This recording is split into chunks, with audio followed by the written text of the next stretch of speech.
Looks like they finally gave up. Don't start celebrating yet. We're leaking fuel. Damn it. Tank shot up.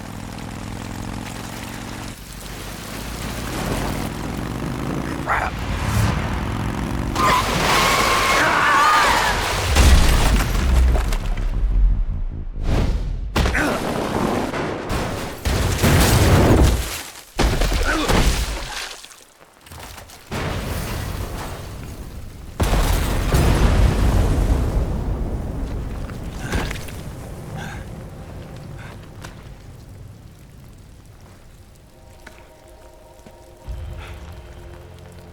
Eva!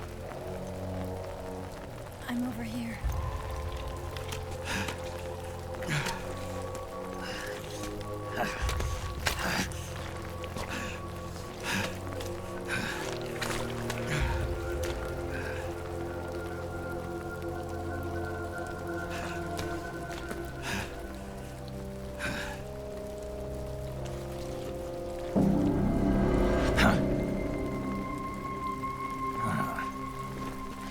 Snake. How's it look? Pretty bad. Not a sensitive bone in your body. Eva, What about you, Snake? I'm fine. That's good to hear.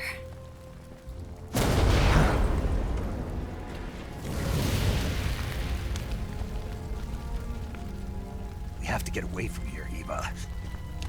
Let's go. Leave me. Eva! The boss is waiting for you. You have to go. Give me a gun. No, we're getting out of here. We're still far away from the lake. I'll never make it. I can't believe this. I never thought I'd see you act this weak. What do you mean? Listen to me, Eva. We're doing this together. No, you... Eva, I need you. Say that one more time. I need you.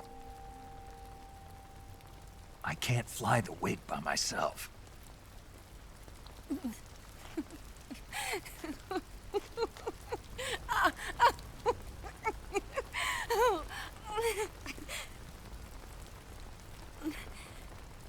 All right, then.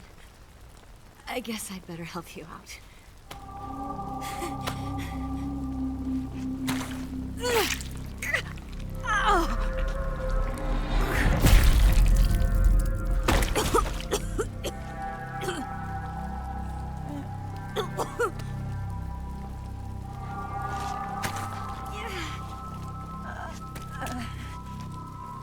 You're lucky to have me.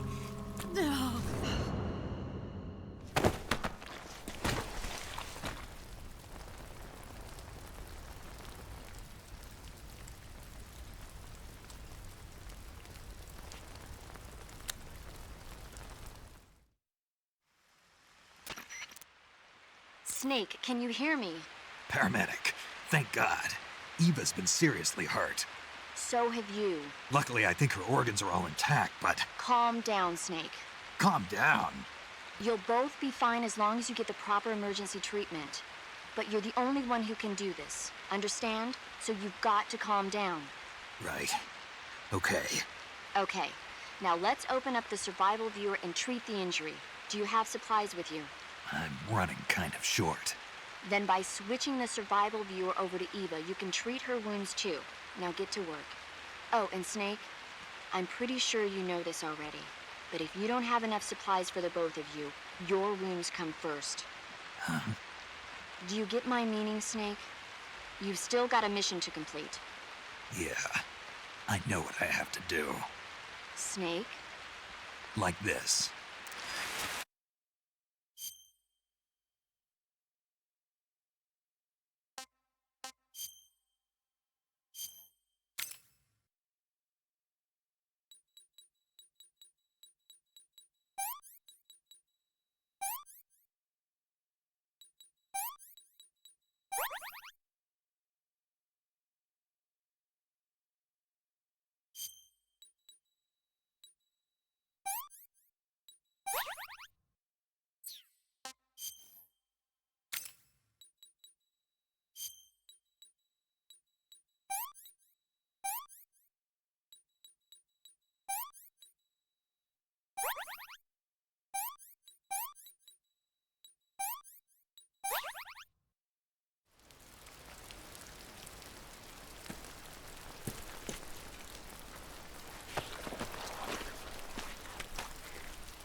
Yeah, I think so.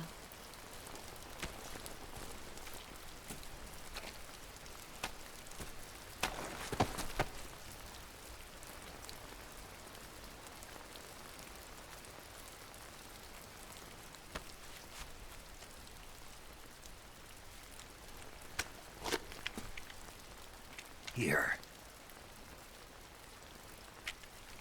It's different from the Mauser. When you're using a two-hand grip, you have to be careful where you put your hands or your fingers will get burned by the exhaust gas from the cylinder gap.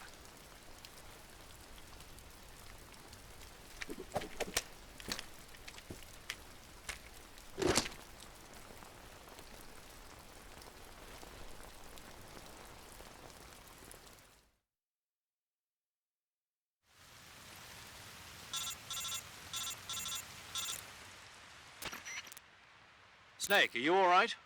I've been better. What about Eva? I healed her up. She can manage. Good. Snake, you'll take the lead and break through the enemy's line of defense. Eva will ordinarily be following behind you. If you lie on your belly, she'll lie down as well.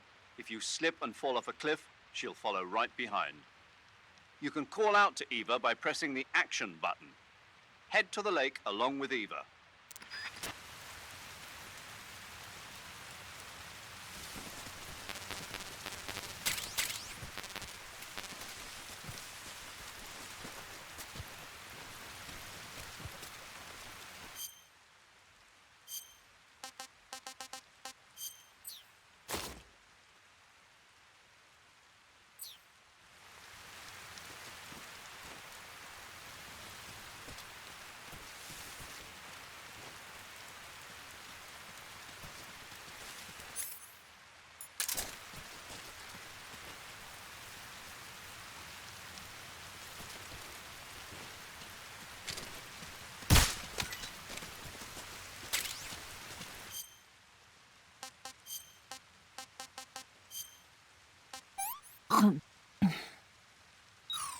Yeah, it's all rotten.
You going to save?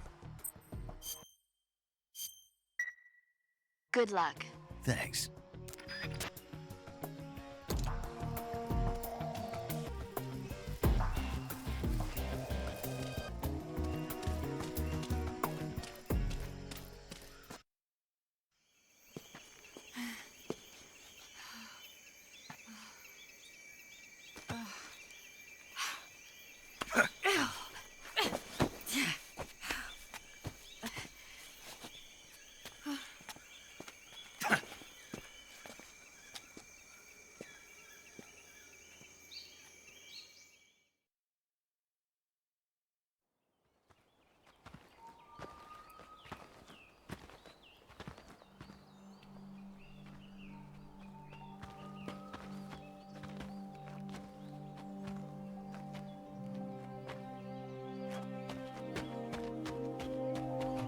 Come on, Snake.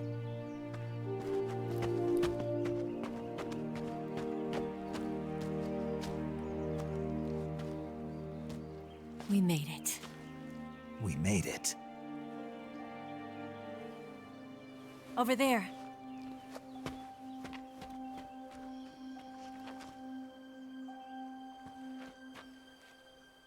It's the boss, isn't it? I'll go get the wig ready to take off. Right. I'll leave you two alone. But come back in one piece, okay?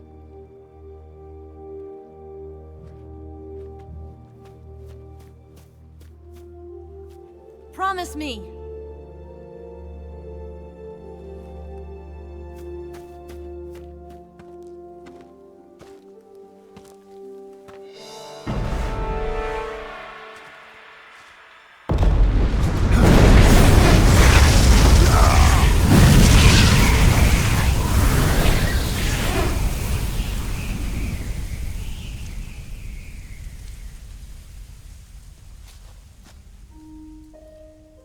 Life's end.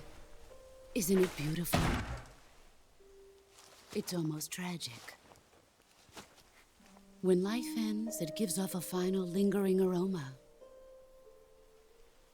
Light is but a farewell gift from the darkness to those on their way to die. I've been waiting, Snake, for a long time. Waiting for your birth, your growth, and the finality of today. Boss. Why are you doing this? Why? To make the world one again. The world used to be whole. But with the end of the Second World War, the philosophers began to fight amongst themselves, and the world was torn apart. The Cobras, my comrades who trained and fought alongside me, were torn apart as well. The foibles of politics and the march of time can turn friends into enemies just as easily as the wind changes. Ridiculous, isn't it? Yesterday's ally becomes today's opposition, and this Cold War? Think back. When I was leading the Cobras, America and Russia were fighting together. Now, consider whether America and Russia will still be enemies in the 21st century. Somehow I doubt it. Enemies change along with the times, the flow of the ages, and we soldiers are forced to play along. I didn't raise you and shape you into the man you are today just so we could face each other in battle. A soldier's skills aren't meant to be used to hurt friends. So then what is an enemy? Is there such a thing as an absolute timeless enemy? There is no such thing, and never has been. And the reason is that our enemies are human beings like us. They can only be our enemies in relative terms. The world must be made whole again. The philosophers must be reunited. I will devote my skills to that purpose. And with the Colonel's money, I will achieve that end. Just as I once created the Cobras. They are my family. I may no longer be able to bear children, but I still have a family. It was November 1st, 1951. I was in the Nevada desert participating in atomic testing. The name Nevada is derived from Spanish, covered in snow, white as snow. And snow is exactly what I saw in that Nevada desert. It froze my blood white. Snake, you were an atomic test subject, weren't you? On Bikini Atoll. That's part of the reason I was drawn to you. You and I are alike.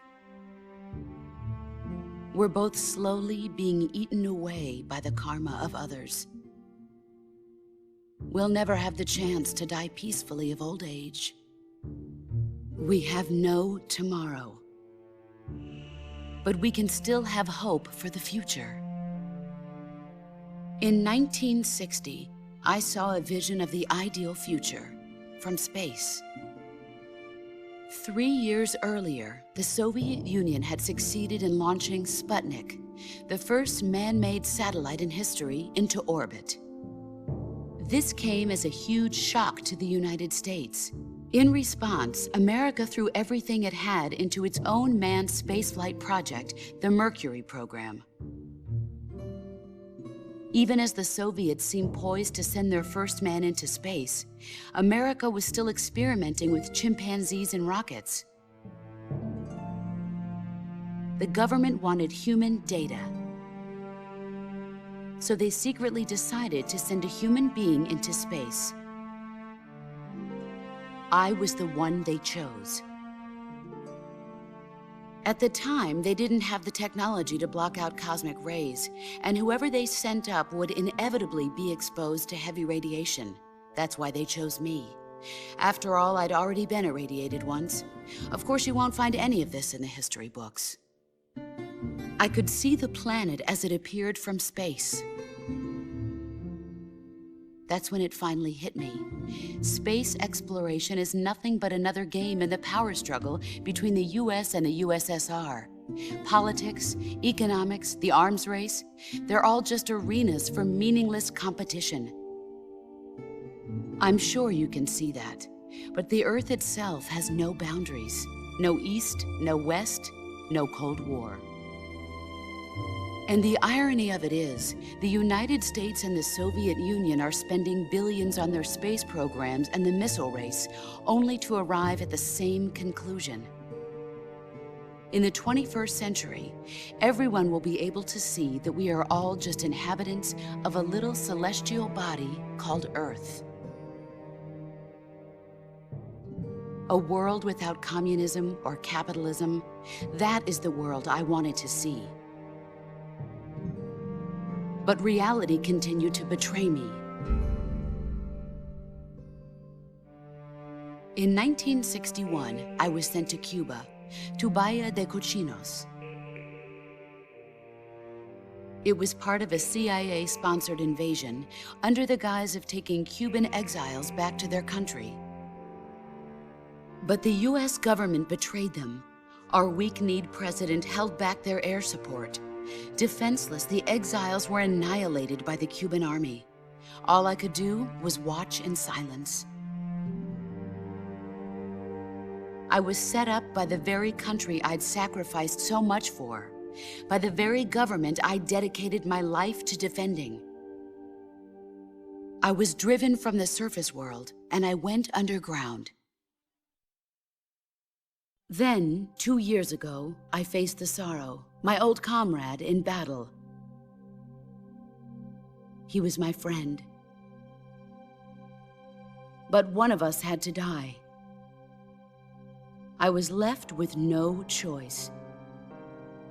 The sorrow gave his life for me. There is no enmity between us.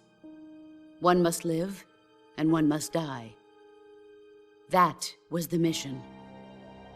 The ones who gave me that mission were the philosophers. Early in the 20th century, the true holders of power in the United States, the Republic of China, and the newly formed Soviet Union gathered together in a secret meeting that would later be known as the Wise Men's Committee. The secret pact they formed there marked the beginning of the philosophers. But the last of the original members died in the 1930s. After that, the organization began to run out of control, and the Wise Men's Committee degenerated into a mere shell of its former self. The philosophers of today have no sense of good or evil. Their influence extends to countries and organizations involved in every aspect of every war. They have become war itself. That's how they operate. The sacrifices of war cause a shift in the times. This shift leads to renewed conflict, and in turn triggers the next war. Like a nuclear chain reaction, each conflict sparks countless others, forming an endless spiral that will continue on for eternity. Do you understand what I'm saying, Snake? By consuming me and you, the philosophers intend to keep that cycle going forever. It was my father who explained all of this to me. He was one of them. You see, I am the last remaining child of the philosophers. But after he revealed the truth, my father was killed by that same shapeless, formless organization. And my father isn't the only thing the philosophers have taken from me. In June of 1944, the Cobras and I took part in the landing at Normandy. We'd been given a top-secret mission to locate and destroy enemy V-2 rocket installations. I was pregnant at the time. The sorrow was the father. I gave birth on the field of battle. A beautiful baby boy. But my child was snatched away from me by the philosophers.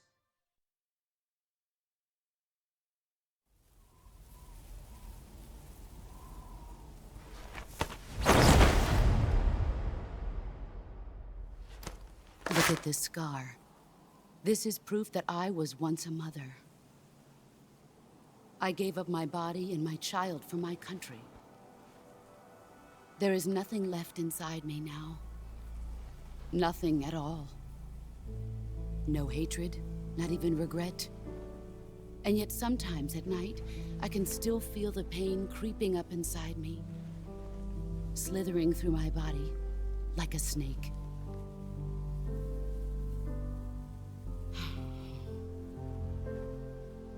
I've never talked this much about myself before. Thanks. Thanks for listening to me.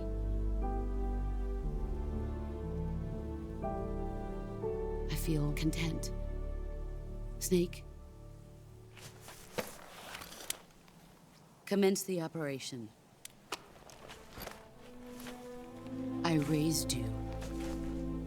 I loved you.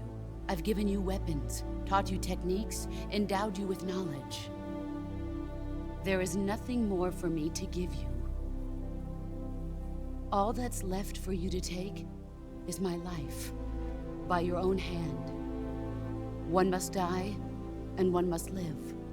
No victory, no defeat. The survivor will carry on the fight. It is our destiny. The one who survives will inherit the title of boss. And the one who inherits the title of boss will face an existence of endless battle. I'll give you 10 minutes. In 10 minutes, MiGs will come and bomb the hell out of this place. If you can beat me in less than 10 minutes, you'll be able to escape in time. Let's make this the greatest 10 minutes of our lives, Jack. Boss. You're a soldier. Finish your mission. Prove your loyalty. Face me.